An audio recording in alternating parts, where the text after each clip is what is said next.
আসসালামু আলাইকুম। সহজ নাস্তার রেসিপিতে সবাইকে শুভেচ্ছা জানাচ্ছি। ডিম আলু আমাদের কিচেনে সবসময়ই থাকে, আর হাতের কাছে থাকা উপকরণ দিয়ে আজকে চলুন আরও একটি সহজ নাস্তার রেসিপি আপনাদের সাথে শেয়ার করি, যেটা বানানো যাবে অল্প সময়ে, খেতেও হবে দারুণ। প্রথমে আমরা আলুর পুরটা বানিয়ে নিচ্ছি। চুলায় প্যান বসিয়ে এখানে 2 চা চামচ দিয়ে দিচ্ছি রান্নার রেগুলার তেল, তারপরে একটা পেঁয়াজ কুচি। পেঁয়াজটা খুব ভালো করে কুচি করতে হবে। এখন এই 2 টেবিল চামচ তেলের সাথে পেঁয়াজটা একটু সময় নিয়ে ভেজে নিচ্ছি। পেঁয়াজটা যখন কিছুক্ষণ ভাজা হয়ে যাবে, এখানে 1/4 চা চামচ করে দিয়ে দিচ্ছি হলুদের গুঁড়া, মরিচের গুঁড়া, তারপরে ধনিয়ার গুঁড়া, আর দিয়ে দিচ্ছি এখানে 1/4 চা চামচ গরম মশলার গুঁড়া। 2টা আলু আমি আগে থেকে সিদ্ধ করে তারপরে একটা গ্রেটার দিয়ে গ্রেট করে নিয়েছি।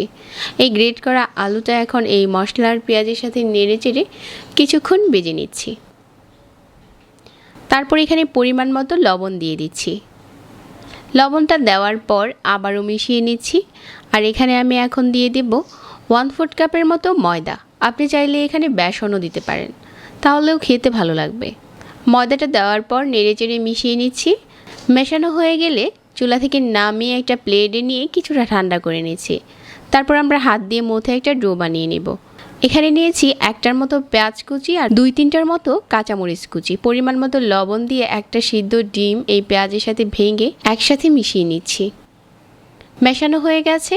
তো এখানে আমাদের একটা ডিম পুর রেডি হয়ে গেছে। তো আলুর যে পুরটা তৈরি করেছিলাম, এটা এখন হাত দিয়ে ভালো করে মিশিয়ে নিচ্ছি। মেশানো হয়ে গেলে যে কটা তৈরি করব ওইরকম করে ভাগ করে নিচ্ছি।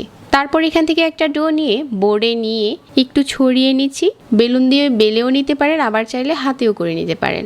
ডিমের যেই পোরটা তৈরি করেছিলাম, এটা এর মাঝখানে দিয়ে সাইডটাকে চেপে খুব ভালো করে বন্ধ করে দিচ্ছি। একইভাবে সবগুলো বানিয়ে নিয়েছি, আর এগুলো এখন প্যানে দিয়ে শ্যালো ফ্রাই করে নিচ্ছি। মিডিয়াম আঁচে তেল গরম করে নিয়েছি আর সবগুলো দিয়ে দিচ্ছি। একটা পাশ ভাজা হয়ে গেলে হালকা হাতে ধরে উল্টে দিতে হবে। এগুলো অনেক বেশি সফট থাকে, ভাজতে ভাজতে উপরটা একটু ক্রিস্পি হবে। মিডিয়াম আঁচে ফ্রাই করলে কালারটা খুব সুন্দর আসে।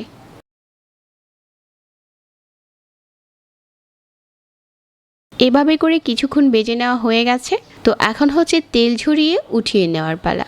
আমি একটা প্লেটে উঠিয়ে নিচ্ছি। ডিম আলু খেতে তো অনেকেই পছন্দ করেন। এখন একটুখানি সসের সাথে এটা পরিবেশন করলে খেতে দারুণ লাগে। আবার আপনি যেভাবে চান ওইভাবেও খাওয়া যাবে। আজকে আরও একটি সহজ নাস্তার রেসিপি আপনাদের সাথে শেয়ার করেছি। আশা করছি ভালো লেগেছে। সবাইকে ধন্যবাদ জানিয়ে আজকে এখানেই বিদায় নিচ্ছি। আল্লাহ হাফিজ।